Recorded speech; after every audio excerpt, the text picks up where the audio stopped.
Game of two halves, 14-0 down at half time, but then 23 points in second half. Yeah, we didn't design it like that, but I thought in the first half, even though we let the 3 tries in, some of our defence up in their end of the field was outstanding, forcing them to kick from deep. But unfortunately, when they did get into our end, they scored 3 easy tries, which very disappointing in our goal line defence. And some of our urgency on the try line as well. We talked about their hookers jumping and scored one off the hooker, and I thought the last try before half time, a little bit of lack of urgency from us. Ben Blackmore come up with a decent tackle and threw the ball inside, and they had 2 players going for it. We had none, so we had a lot to do at half time, but we had the slope in our favour in the second half, the wind in our favour, and that first half was pretty tough for the boys to get out of the bottom end. What did you say to the boys at half time? Obviously a big team talk it was for yourself and also for the team to try and turn it around. Yeah, well, we talked about what we needed to be doing. We're not completing sets, and we didn't complete sets in the first half. Again, we were about 60%, and it makes it very difficult. And no matter who you're playing against, and Batley are a good side, so when you're playing against a good side, you're going to make it tough, and your defence can't keep holding teams out. So we talked about that, and we set off in the second half. I thought kicked the short kick off, and ended up giving penalties away and not completing our first 4 sets, and shot ourselves in the foot again. But eventually we got in the game, and we built, and we completed the next 15 sets apart from one, and that's where the points came from. So we've been under a lot of pressure as a team, as a group. There's a lot of pressure on the system this year and on the league and everything else, and the players need some confidence, and I think that second half will give them it. Rennie made 2 on debut, played very well, and also got a try in his debut. I've been very pleased with him. Yeah, I think he was good in the first half for us. He made a great break up that left edge and tipped on to Minzy, and he couldn't hold the ball, and that would have been a dead set try. So he had a real good start for us. Obviously we brought him off, give him a blow. He's not played for a long time. That's his first competitive match, and he had a good game for us, and proved why we've been waiting for so long for him and why we wanted to bring him in, and scored a try on his debut, and probably set one up in the second half again with some good skill. So it's been a long time coming, but I think he's paid some back already. And James Mendika was named in the 19 but didn't make the 17. Yeah, he's close to being there. He was close to selection. I thought Jai, he's been going well for us at fullback again. Kick returns was outstanding and getting some real good field position, and the centre position for Mendy.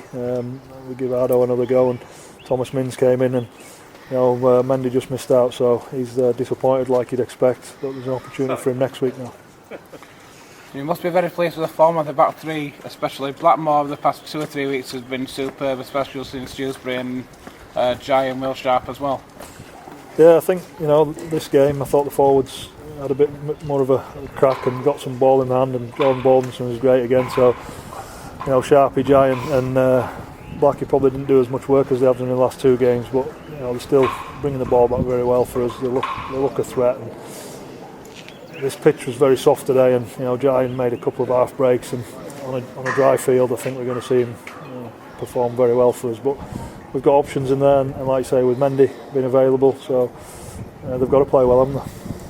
Just how pleased are you with the form of the front 3? You've mentioned obviously Rovers front 3. You've also got Andy Bostock making his appearance as well today. Yeah, we were Jordan Baldwinton outstanding again, and I thought him and Bozzy played very well together. We were light in the forwards today. Jack Bussey came off the bench as a front rower for us. Spears is obviously in the middle, and we put Alex Foster in the middle and Mason Tonks in the middle, which they haven't played a hell of a lot of front row. So I thought they had a real good dig for us in that period, just before half time and after half time, and we rotated again. We brought Baldy off for a quick rest and put him back out there, and he played probably 70 minutes, 72 minutes or something.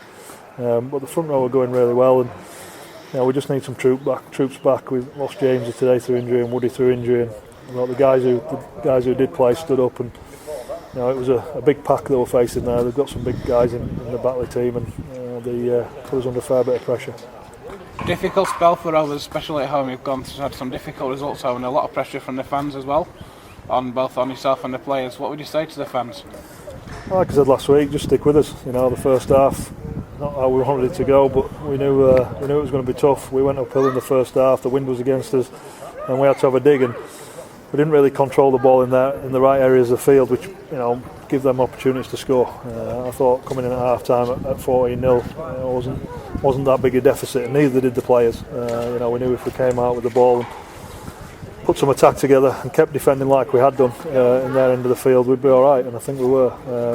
So the message to the fans is stick with us. If you come into the Challenge Cup game, stick by us, and when we get home we'll be hopefully in some form and we can get our first win at home. Next week sees a break from the Championship, a trip to Wales in the Challenge Cup. It's a different type of challenge for you. Yeah, we played them last year. They've got a very similar side. I'm not sure they've played today, but I'm not sure what they've done. But they've got a very similar side to last year, so we know what to expect a little bit. It's going to be a tough trip. It's a long trip away, and we've got Whitehaven a long trip away the week after. But we've just come off the big tough Easter period. We've freshened the boys up throughout the Easter period, and we're going back into doing some hard work now. Preparing for the Challenge Cup. It's a different week. It's got a different feel.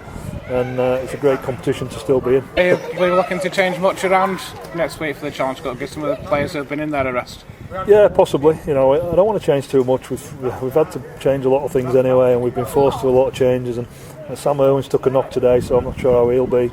Remy was sick today. He's had flu the last couple of days, so there might be some changes. We're going to have a look at the video. We'll have a look at the players in the group, and we need to stick by players who are performing, and if players aren't performing, well then they'll come under scrutiny. But a lot of the boys in the second half especially had a real good go, and we'll see what happens during the week, and we'll have a team ready for North Wales.